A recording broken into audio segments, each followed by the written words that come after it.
What's up, everyone? Homie here. Today I'm doing a review for Season 1 of Disney Plus's show, The Mandalorian.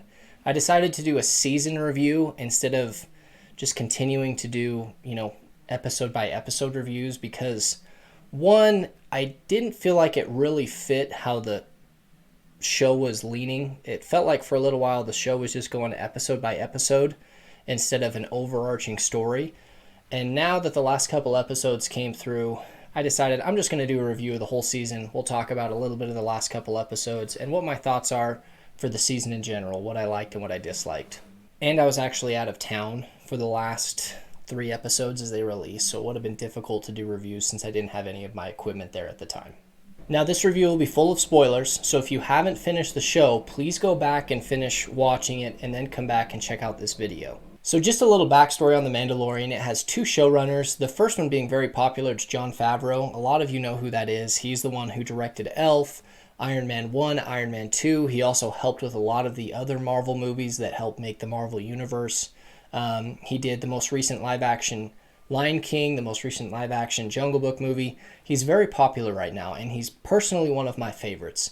Anytime I see that Jon Favreau is in charge of a project, I'm going to see that, and 9 times out of 10, I really enjoy it. So I feel like there's a pretty good reason why this show is so successful, and I would point it a lot towards Jon Favreau. The other showrunner in this is Dave Filoni, and he's not as well known unless you're really into Star Wars. He's mainly responsible for the animated shows like Clone Wars and Rebels, and those are both really well-liked shows, so bringing those 2 together was a brilliant idea by Disney, and like I said, I think we see why the quality of this show is so awesome. So this show takes place 5 years after Episode 6, Return of the Jedi, and it follows our main protagonist, Mando, who's our Mandalorian in this show. And what he does is he's just a bounty hunter. He's a part of this bounty hunters guild where they go out, capture bounties, kill bounties, turn them in to get money, and that's how they make their living. And very early in this season, Mando is given a bounty to go and collect this asset. It turns out that the asset that he's after is, for lack of a better words, a baby, and it's Baby Yoda, who is extremely popular right now on social media. So Mando quickly realizes that this baby is really special early on because he's getting attacked by this creature, and Baby Yoda uses some unknown force power that Mando's not familiar with to save him. And so you can start to see he becomes conflicted with turning in this asset to the Empire. He turns it in anyway, but he realizes, I probably should have kept him. There's something special about him. I don't trust what the Empire is going to do to this little baby. So he goes against the Creed and the Bounty Hunters Guild and actually goes and rescues him. And so the rest of this series is just him and Baby Yoda trying to evade the Bounty Hunters Guild as well as the Empire because they're trying to get back and capture Baby Yoda. And as they're doing this, they're going to different planets, running into awesome secondary characters, doing different jobs so they can make money to keep going on their journey. So let's first talk about the story. I loved the gritty cowboy theme that they went with in this show. And it has a lot of awesome practical effects and CGI. You can tell they didn't really go cheap with this because the CGI looks amazing and the practical effects. Those are actual people a lot of the times in this show that are in costume. And I thought that was awesome. It brought back a lot of the original trilogy episodes 4 through 6 where it just looked realistic. It looked like someplace that would actually exist. And it brought back a lot of those old school Star Wars feelings to me. And that's one thing I really liked about this show. It also had its own original story. And it did a great job of just focusing on this tiny portion of the galaxy. It's refreshing not to necessarily have this big galaxy ending event that we see a lot of the times with the Skywalker saga. And we just focus on this one guy and this little portion of the galaxy with a pretty interesting story with a lot of really cool protagonists and some really interesting antagonists. So that was another thing I really enjoyed about this show. So this show started off with a bang. The first 3 episodes were awesome. We had great character moments with Mando, some awesome action scenes, and then some really cool secondary characters were introduced. And then it kind of stalled out in my eyes. Episodes 1 through 3 were fantastic. And then episodes 4 through, I would say, 6 stalled out for me a little bit. They were a little too isolated for my taste. They were still awesome individual stories, and we got some really cool moments from them. But at the end of those episodes, I wasn't quite sure where the show was going. In fact, I would say after episode 5, my excitement for the show started to die down a little bit, there wasn't anything necessarily pulling me to that next week. So when the episode would end, I wasn't necessarily freaking out waiting for the next week, the next Friday, for the new show to come out, because I was just expecting it to be another individual story that wasn't really adding to the overall plot. And I know that I talked about that a lot in my reviews. So it would just be Friday, and I'd be sitting there at breakfast with my wife, and I'd be like, oh, The Mandalorian came out today. We going to watch that? All right, might as well check it out. Looking back at those episodes now, though, I understand why they did it. They introduced a lot of really cool characters that ended up coming back at the end of the season, and then there's some that are going to show up later. Like the gang from episode 6 that Mando was with when they went to that ship to break the guy out of prison. You know that those guys are going to be showing up in the next season, and I'm pretty stoked for that. And also, now that I think about it, at the end of episode 5, when it's Mando and that younger bounty hunter, and they're going to chase that assassin on top of the mountain who's sniping at him, at the end of that episode, a figure shows up and is standing over her body, and we never figure out who that is. I guess it could be the main antagonist who shows up in the last 2 episodes, but hopefully we find out who that is here soon, probably next season. The last 2 episodes of this season, I feel like, really showed what the potential of this show could be. We went back and we got all these really interesting characters that we met throughout the season, and it was kind of like, it was almost as epic as Avengers!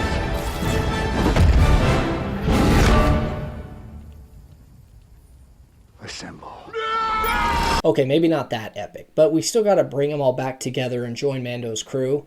And we also got to be introduced to our main antagonist that's probably going to be carrying us through the next couple of seasons. It also had some cool action and some awesome fight scenes, but most importantly, what I feel like the show was missing, and these 2 episodes finally brought it, was a direction. It showed us where the show was going. So overall, I guess I would say the story was good, but it's also my main complaint with this show. It was a little bookended for me, in my opinion. It reminded me a lot of a video game where the first couple episodes or the first mission is really epic and big and trying to set the stakes, and you're excited to see where it ends up. And then as you get towards the middle, it's a lot of side quests and some filler, which, don't get me wrong, it was still really entertaining filler. Then it started to drag for a little bit and then ended on this super strong note, really high, very climactic, and I'm excited to see where the next season goes and where this story is headed. Next, let's talk about the characters, which in my opinion are the best part of this show. And that's something that I feel like is a staple of a Jon Favreau-led project, is he has a great way of making you relate to his characters and you enjoy them, you gravitate towards them. And Pedro Pascal as Mando in this show does an awesome job, which is funny because most of this show, 99.9%, we don't actually see his face. He's just got a helmet on the whole time. And I think that shows how good of a job he did with this role, with how he was able to, and I think I've talked about this in my last reviews, just his perfectly timed, head nods, his twitches with his body, different things like that. He was able to show emotion through those different body motions that you normally see in facial expressions, and I thought that was great how he was able to pull that off. Oh my gosh, and the music for this show, that kind of cowboy theme that they've got whenever Mando does something epic, one of my favorite parts, and I feel like also added a lot of character to Mando. I've actually got a couple buddies who have the theme song for The Mandalorian as their ringtone whenever they get a text or a phone call, and I'm kind of jealous. I probably need to go on and get that. He's just such a beast of a character. Like, even his voice is epic, and the way he goes through and fights, the combat in this show is sweet. And I actually think it was the last episode where they're inside of that house kind of trapped, and then he just busts out the door. He gets shot in the shoulder, it ricochets off his armor, and he shoots 2 guys and then Spartan kicks that guy in the chest. Oh, so cool. With that, he's also a really easy character to root for, because not only does he kicks the crap out of people, and sometimes he can be a little stiff and rigid, not really show a lot of emotion, but he's got a good moral compass, and that shows up a lot in this show, which I think just, again, adds to how great of a character he is. So quickly on Baby Yoda, I thought the little animatronic robot thing that they used to make him was so cool. I hope they have like a little video featurette thing that shows how they built him and controlled him, because he was pretty realistic, and how they were able to get the emotion in his eyes and his cheeks and different things. He was pretty cool. And let's just call it as it is. He was so freaking cute. And part of me wonders how popular this show would have been without Baby Yoda. And what I mean by that is, every episode there was a new meme that came out from Baby Yoda, and it was all over my social media feeds, whether it was Facebook, Instagram, Twitter. Baby Yoda was all over the place, and it was such a good idea to keep him a secret and then introduce him in the very first episode. I don't know, you guys tell me in the comment section below, do you think this show would have been as popular if Baby Yoda wasn't in it? Because he kind of took the internet by storm. There was one thing that worried me about Baby Yoda, and it was in the first couple episodes when he actually uses the Force for the first time, which was really cool to see, by the way. But I was nervous that every time Mando or they were in trouble, he was going to be the scapegoat where he could just use the Force and save them every time. And yeah, it did happen a couple of times, but I thought they did a great job of balancing when to use the Force at really cool moments, and then also making it so that he was vulnerable and that after he used the Force, he was really tired, so he couldn't do it all the time. And he was still a baby. And it forced Mando and the other characters to actually figure it out on their own. So how they were able to balance that was great. I was really worried he was just going to be the answer to every bad situation that they were put in. Overall, I love what they did with Baby Yoda. I'm excited to see what they do with him next season. The other characters in the show were great as well. We had Carl Weathers as Grief, Gina Carano as Cara Dune, and then also Nick Nolte as Quill, I think is what his name was, which I'm very sad that he died in episode 7. He was one of my favorite characters in this show. And then last but not least, Taika Waititi as the IG droid. They all were great secondary characters and added to the story. Although, when I first heard Taika Waititi's voice as the droid, I think it was in episode 1, it immediately made me think of the rock guy from Thor Ragnarok. I'm looking for Korg. Who's asking? Oh, no, you're asking. Just is there anyone else asking, or is it just you? His sacrifice at the end was really powerful as well, and it was kind of heartbreaking. Like, even though he was a droid and he didn't have any facial expressions, they do such a good job with making you care about these characters. There were also a lot of other really cool characters in the show, and I'm sure we're going to revisit them again this next season. Those were just the main ones I wanted to focus on for this review. Okay, now one thing I always ask my family and friends whenever we watch a series is I always ask them what was their least favorite episode of the series and what was their most favorite episode of the series. And that's something I want to implement into my TV show season reviews as well, as talking about my least favorite episode and my favorite episode. So let's start off with my least favorite episode of this series. Like I mentioned before, the middle part of the season was still good, but it did drag on quite a bit, and you could tell that there was a lot of filler. So having said that, I would say episode 4 was my least favorite episode of this first season. Episode 4 was the one where Mando lands on the planet. It's where we first meet Cara Dune. He goes to this little village and meets that woman, and they have to protect it from these raiders that keep coming in and stealing from their village. It had some good parts to it, don't get me wrong, but it was also very, very slow, and a lot of parts I feel like they could have cut out. Yeah, the end battle scene was pretty cool, but it also had the part where Yoda almost got shot in the head. Don't mess with us like that. When I saw that reticle, right over Yoda's head, don't mess with us like that, Jon Favreau. Don't do it. We love Baby Yoda. Okay, it's not funny. John, it's not funny. Like I said, the end fight, though, was pretty cool, so there's that, but it was probably the weakest episode for me in the season. My favorite episode was a little bit harder to figure out because, like I said, I did do a couple of reviews for some individual episodes, and at the time I did a review for episode 6 where Mando is with that group and they go to break that guy out of the prison ship, and at the time I said that was the best episode of the season so far, but looking back at it now, I've come to realize that probably my 2 favorite episodes were episode 3, which I talked about earlier, where Mando goes back to rescue Yoda and all the Mandalorians show up at the end to help him. And then probably episode 8, the last one. Those were the 2 that I was trying to figure out which one was my favorite. Having said that, I would say episode 8 was my favorite episode of this first season. It had some really awesome character moments. We saw Baby Yoda using the Force, great action scenes, and it was pretty funny as well. That part with those 2 stormtroopers sitting on those speeder bikes had me dying. When they're trying to shoot that can on the ground and they kept missing, that stuff just makes me laugh. But my gosh, Jon Favreau, when it showed them punching Baby Yoda in the head, you gotta stop doing that, John. It's not funny. Okay, it was kind of funny. I did giggle a little bit, but please stop.